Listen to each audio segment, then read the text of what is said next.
오늘 말씀의 제목은 열심보다 귀한 순종입니다. 여러분, 오늘 본문 말씀에서 예수님께서 이렇게 말씀하십니다. 너희가 이것을 알고 행하면 복이 있으리라. 너희가 이것을. 여러분, 이것이 무엇입니까? 이것은 17절 이전에 예수님께서 행하신 제자들의 발을 씻긴 사건을 말합니다. 그리고 이것을 알고 행하면 복이 있다 말씀하세요. 그럼 우리는 좀 생각해 봐야 합니다. 무엇을 알아야 하고 무엇을 행동해야 하는가? 그 말씀이 12절에 나와 있습니다. 12절 말씀을 보게 되면 그들의 발을 씻으신 후에 옷을 입으시고 다시 앉아 그들에게 이르시되 내가 너희에게 행한 것을 너희가 아느냐? 내가 너희에게 행한 것을 너희가 아느냐? 말씀합니다. 예수님은 가장 높은 분이셨지만 가장 낮은 자리에 오셔서 섬김을 보이셨다라는 거예요. 그것을 우리가 알아야 한다는 겁니다. 그런데 예수님께서는 아는 것에서 멈추지 말고 행동하라고 말씀하십니다. 이 말씀은 무엇이냐면 제자들아, 너희들은 낮은 자리까지 내려와서 이렇게 섬겨야 돼 라고 말만 하지 않으셨더라는 거예요. 예수님은 수건을 두르시고 무릎을 꿇고 직접 발을 씻기는 그 행함을 직접 보이셨다는 겁니다. 다시 말해 이 말씀은 실제로 누군가의 발을 씻기는 삶, 곧 자신을 낮춰 다른 사람을 섬기는 삶을 살라고 말씀하는 것이죠. 우리 그리스도인들이 살아가야 하는 방향입니다. 그리고 주님은 그 길을 아는 사람이 아니라 행하는 사람이 복이 있다 말씀하십니다. 여러분, 이 복이 무엇입니까? 이 복은 세상의 복이 아니라 하나님과의 바른 관계 안에서 예수 그리스도의 마음을 아는 것, 이것을 복이라 말씀하고 있는 거예요. 그리고 또 하나, 이 본문 말씀에서 중요한 단어가 있습니다. 바로 알고 행하면입니다. 예수님은 우리가 알기 때문에 복을 주신다고 말씀하지 않습니다. 행동해야 복을 주신다는 거예요. 이 말은 우리가 많은 성경의 말씀을 알고 있고 많은 성경의 지식을 알고 있어도 그것에 대해서 행동하지 않으면 안 된다고 말씀하는 겁니다. 순종하지 않으면 안 된다는 거예요. 왜 그러냐면 하나님께서 주신 이 진리의 말씀은 우리가 아는 것에서 멈추지 않고 행동해야 그 말씀의 그 뜻을 알 수 있기 때문입니다. 그래서 샘버스 목사님은 이렇게 말씀하세요. 만일 당신이 세상의 항구에 매인 밧줄을 끊지 않으면 하나님께서 폭풍으로 그 줄을 끊으시고 당신을 바다로 내보내실 것입니다.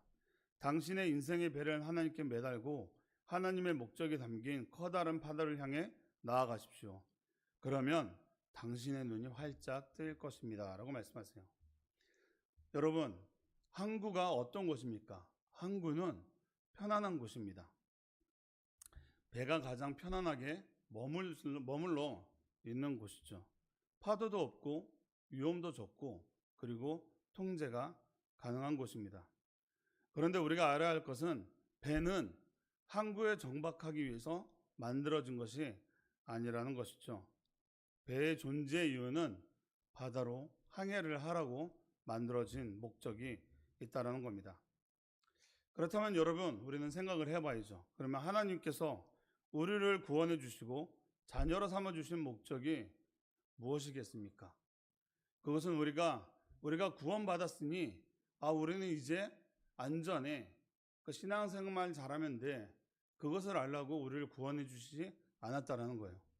하나님께서 우리를 구원해 주신 목적은 하나님의 뜻을 알고 하나님의 마음을 알고, 그렇다면 하나님께서 원하시는 그 삶을 살라고 이끌어 주시는 것, 그곳을 향해 나아가는 것, 거기에 목적이 있다라는 겁니다.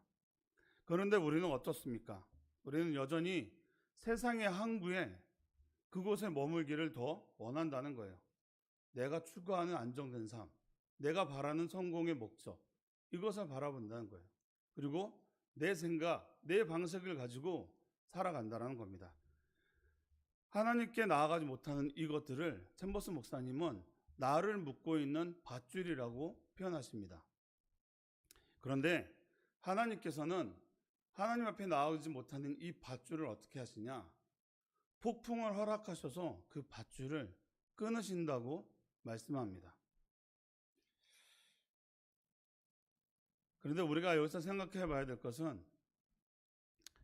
하나님께서 허락하신 이 폭풍은 배를 파손시키기 위해, 배에 손상을 주기 위해 주시는 폭풍이 아니라는 거예요. 하나님이 주신 폭풍의 목적은 그 배를 잡고 있는 밧줄을 끊기 위함이라는 겁니다. 그런데 이 밧줄을 끊기 위해선 폭풍을 허락하신다고 하셨잖아요. 그럼 이 폭풍은 어떻게 되겠습니까? 이 배를 무지하게 많이 흔듭니다. 그래서 사람들은 이 배를 흔드는 나를, 내가 잡고 있는 이 밧줄은 보지 못하고 나를 붙들고 고난 가운데 흔드는 그 하나님을 원망한다라는 거예요. 하나님께서는 이 밧줄을 끊어야 배가 바다로 나갈 수 있기 때문에 끊으시는데, 우리는 나를 건드리는 이 고난 가운데 이 왜 나에게 이 고난을 주십니까? 라는 그것을 하나님께 말씀하고 그것에 대해서 불만을 표하고 불평한다는 것이죠. 근데 하나님은 허락하신 폭풍의 목적은 그것에 있지 않다라는 겁니다. 그렇다면 우리 또 한번 우리에게 질문을 해봐야 합니다. 그럼 우리가 갖고 있는,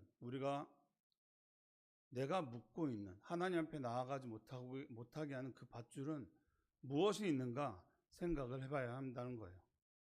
오늘 말씀에서도 말하는 것처럼 만약에 그런 것이 깨달아진다면 예수 그리스도의 이름으로 끊어내야 합니다. 그렇지 않으면 우리에게도 하나님은 폭풍을 허락하신다는 겁니다. 여러분 생각해 보십시오. 아브라함은 고향을 떠나야 했습니다. 그리고 제자들은 어부임에도 배를 떠나야 했다고요. 왜 그렇습니까? 거기에 하나님의 목적이 있기 때문이에요. 그래서 샘복스 목사님은 예수님을 믿으면서도 여전히 항구에 머무르는 신앙에 대해 이렇게 말씀하고 있습니다. 이렇게 경고하고 계세요. 만일 예수님을 믿는다면 항구의 술집에서 그곳을 떠날 생각도 없이 감미로운 술에 취하거나 쾌락을 즐겨서는 안 됩니다. 라고 말씀합니다.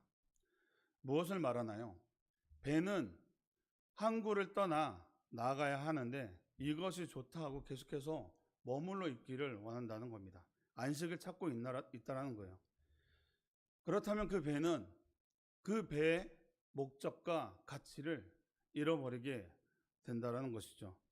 다시 말해 그리스도인이 말씀만 아는 것으로 머물러 있게 된다면 하나님의 말씀만을 우리는 알아야 돼 하고 이것에 안주하고 있다면 안 된다고 경고하고 있는 겁니다. 배는 항구를 떠나야 합니다. 그렇다면 우리 그리스도인들은 하나님의 자녀라면 하나님의 마음을 알아 하나님이 원하는 것을 향해 나아가야 한다라고 말씀드리는 겁니다. 그래서 이것이 바로 오늘 말씀에서 말하는 알고 행하면입니다. 이것을 알고 행동했을 때 알게 된다는 거예요. 바다는 두려운 곳입니다. 여러분 혹시 낚시를 해보셨나요? 저도 몇 번 해보진 않았지만 정말 망망대해 바다 한가운데 가게 되면 아무것도 보이지 않습니다. 근데 우리는 낚시를 하러 갔으니까 즐거움은 있죠. 그런데 어느 순간 배가 흔들리고 바람이 불면 두렵습니다. 그곳에서는 아무것도 의지할 곳이 없기 때문이죠. 그렇기 때문에 이 바다를 향해 나가는 건 우리에게 두려움이 있지만 우리가 그 바다를 나갔을 때 볼 수 있는 게 있다라는 거예요. 항구에서는 볼 수 없는 것들이 그곳에 있다라는 겁니다. 그리고 배는 마음대로 갈 수 있나요? 바다에 어떤 우리가 도로 이정표처럼 그렇게 어디로 가세요 이정표가 있는 것이 아닙니다. 오로지 그 배 안에 있는 그 좌표만을 보고 가야 한다라는 거예요. 그런데 그 좌표를 보지 않고 내 마음대로 내 뜻대로 가게 되면 어떻게 되겠습니까? 그 배는 표류하게 되거나 아니면 자초하게 된다는 것이죠. 영적인 부분도 마찬가지입니다. 하나님이 알려주시는 방향이 아니라 내 생각대로 내 신앙생활 가운데 내가 한 경험대로 그것을 살아간다는 건 하나님의 목적이 아닌 것을 향해 간다면 하나님이 그 길을 기뻐하시겠냐고요. 하나님은 다시 폭풍을 허락하셔서 그 길로 돌아오게 한다라는 겁니다. 사랑하는 성도 여러분, 우리가 배를 갖고 바다를 나갔을 때 아까 두려움이라고 말씀을 드렸잖아요. 근데 이 두려움은 뭔가 확실치 않은 것 때문에 우리가 느끼는 것들입니다. 우리가 이번에 이란 사태를 통해서 보게 된 것이지만 그들은 늘 똑같이 이란 가서 기름을 싣고 당연히 돌아오는 것으로 생각을 했습니다. 그런데 그렇게 몇 날 며칠 그 해협에서 묶여질지 몰랐다는 것이죠. 그리고 날씨를 보고 감에도 불구하고 이런 폭풍을 만나지 못한다는 걸 알지 못했다라는 거예요. 우리의 삶이 그렇습니다. 우리의 삶은 오늘 하루 이 시간을 끝나고 나아갈 때 우리에게 어떤 일이 또 일어날지 모릅니다. 어제 어떤 기쁨과 정말로 은혜가 있었다면 오늘 또 우리에게 그 은혜가 허락되지 않을 수도 있다는 거예요. 그러면 우리가 그 어려움 가운데 주는, 그 고난 가운데 주는 것을 불평으로 갖고 가게 되면 그것은 하나님이 기뻐하시지 않는 일이죠. 근데 우리가 폭풍을 허락하신 하나님의 그 마음을 안다면 우리에게 있는 것을 돌아볼 수 있다는 거예요. 내가 혹시나 아직도 항구에 묶고 있는 밧줄은 있지 않는가? 이것 때문에 내 배가 나가지 못하고 계속해서 그 안에서만 흔들리고 있지는 않는가? 그것을 알 수 있다는 겁니다. 그래서 우리가 오늘 말씀에서 말씀드린 것처럼 알고 행하면이란 이 단어는 우리가 알았다면 행해야 한다는 겁니다. 깨달아졌다면 나아가야 된다는 거예요. 그래 알았다고 그냥 그렇다고 그 말만 하고 그냥 이 자리에 머물고 또 잊어버리고 또 똑같은 생활을 하게 되면 하나님이 기뻐하지 않는다라는 거예요. 그래서 요한복음 7장 17절에 이렇게 말씀하세요. 사람이 하나님의 뜻을 행하려 하면 이 교훈이 하나님께로부터 왔는지 알리라. 사랑하는 성도 여러분, 먼저는 순종이고 그 다음이 깨달음입니다. 우리가 순종했을 때 그것을 알게 되는 그것입니다.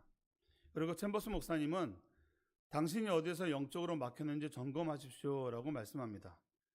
여기서 영적 침체에 대해서 말씀하고 있어요. 그리고 영적으로 막힌 이유를 모르는 것이 아니라 이미 아는 것에 순종하지 않았기 때문입니다 라고 말씀합니다. 여러분, 이 말씀이 혹시 이해가 되시나요? 이미 아는 것에 순종하지 않았기 때문입니다. 여러분, 자신이 영적 침체가 오면 알까요? 모를까요? 압니다. 그리고 그 영적 침체가 왔을 때 깨달아지고 그것을 어떻게 극복해야 되는지 알까요? 모를까요? 압니다. 그런데 내가 가진 고집, 내가 갖고 있는 상황을 바라보며 그것을 거부하고 있는 것이죠.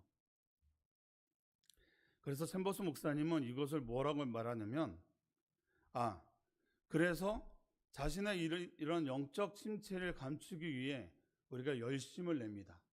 오늘 제목에서도 나와 있는 것처럼 이것을 감추기 위해 열심을 낸다는 거예요. 근데 이 챔버스 목사님이 여기서 뭐라고 말씀하시냐면 순종의 모적품은 열심입니다. 자기 멋대로 자신을 희생시키는 마음 상태입니다. 이러한 열심이 종종 영적 분별을 대신하곤 합니다 라고 말씀하세요. 다시 말해 하나님과 관계없는 열심은 모조품이라고. 이런 거죠. 나 지금 하고 있다고. 지금 이 자리에 순종하고 나왔다고. 리더자가 시키는 거 지금 하고 있다고. 그런데 내가 왜 순종을 안 하는 거야? 라고 말하는 거. 이 열심을 말한다는 거. 이 순종이라고 말하는 것들이 바로 순종의 모조품이라는 겁니다. 왜냐하면 이렇게 말을 하면서도 내 내면 깊은 곳에서는 계속 판단하고 있거든요. 판단하게 되면 무엇이 일어나나요? 불평이 일어납니다. 그런데 진정한 순종은 어려움 가운데서도 그 안에서 불평이 아닌 감사가 일어난다는 거예요. 그것이 진정한 순종이라는 겁니다. 말씀을 맺겠습니다. 오늘 부모 말씀에서 가장 중요한 단어는 알고 행하면이라 말씀드렸습니다. 하나님의 뜻을 알았다면 순종으로 이어져야 한다는 것이죠. 하나님은 우리가 알고 있는 많은 지식보다 그 말씀의 행동으로 순종하는 것을 원하십니다. 그럼 질문해 봐야죠. 주님, 제가 이미 알고 있으면서도 순종하지 못하고 있는 것은 무엇입니까? 아직 순종하지 못하는 그것이 무엇입니까? 바로 그 지점이 우리의 영적 막힘의 자리일 수 있습니다. 그런데 우리가 그 단계를 넘어서게 되면 그 영적 막힘의 자리가 다시 하나님 앞에 나아가는 시작점이 된다라는 거예요. 이 부분을 묵상할 때 저는 나만 장군이 생각이 났습니다. 어떤 목사님이 이런 설교를 했던 기억이 있습니다. 유기의 법칙. 그러면서 나만 장군을 얘기를 했어요. 나만 장군이 7번을 순종하라고 했을 때, 과연 6번까지 갔을 때 나만 장군의 마음은 어땠을까? 이게 사람이 계속해서 하나씩 올라오는 그 불만과 어려움이 있잖아요. 1번, 2번, 3번. 그럼에도 변하지 않은 자신의 모습을 봤을 때 화가 치밉니다. 근데 6번까지 갔을 때는 거의 폭발 지경이라는 것이죠. 근데 많은 사람들이 여기서 멈추고 화를 내고 다 무너뜨린다는 거예요. 그동안의 그 수고와 노력을. 그래서 그 목사님이 말씀하실 때 유기의 법칙, 우리가 넘지 못하는 그 선이 우리에겐 항상 다 있다라는 겁니다. 우리 담임 목사님도 늘 말씀하시지만 우리가 넘어야 하는 그 문턱이 무엇인지를 찾아내야 한다는 거예요. 우리가 주저앉는 자리, 저에게도 물론 있습니다. 저도 그 모습을 여러분한테 보여드렸던 적이 있죠. 그렇기 때문에 그런데 그 문턱을 넘어서게 되면 또 다른 하나님의 그 이끄심이 보이더라고요. 우리가 그것을 넘어가야 합니다. 그러기 위해서는 우리의 뜻대로, 우리의 생각대로 할 수 없다는 것이죠. 그건 성령의 이끄심, 하나님의 이끄심, 하나님의 마음을 알 때 그것을 넘어갈 수 있다는 거예요. 그렇기 때문에 오늘 아까 말씀드린 것처럼 알고 행하면입니다. 그 마음을 알았다면 우리가 이 시간 이후에는 행해야 한다는 것이죠. 사랑하는 성도 여러분, 우리가 지금까지 하나님 앞에 순종하지 못했던 것들이 있다면 이 시간까지입니다. 이 시간 이후로는 하나님이 원하는 삶, 하나님이 기뻐하는 그 순종의 열심을 우리 성도님들, 우리 공동체 가운데 이뤄가기를 원합니다. 오늘 하루도 그 기쁨을 위해 나아가기를 원합니다. 기도하겠습니다. 사랑의 하나님 감사합니다. 오늘 말씀을 기억하며 우리 공동체가 말씀을 많이 아는 사람이 되기보다 말씀에 순종하는 사람이 되게 하여 주시옵소서. 우리를 묶고 있는 세상의 밧줄을 끊어버리고 하나님의 목적을 향해 나아가게 하여 주옵소서. 하나님과 관계없는 열심은 여기까지입니다. 이후로 하나님이 기뻐하는 순종의 삶을 살아가게 하옵소서. 그리고 예수님이 본을 보여주신 것처럼 우리도 낮은 자의 모습으로 섬기며 살아가게 하여 주옵소서. 예수님 이름으로 감사하며 기도합니다. 아멘.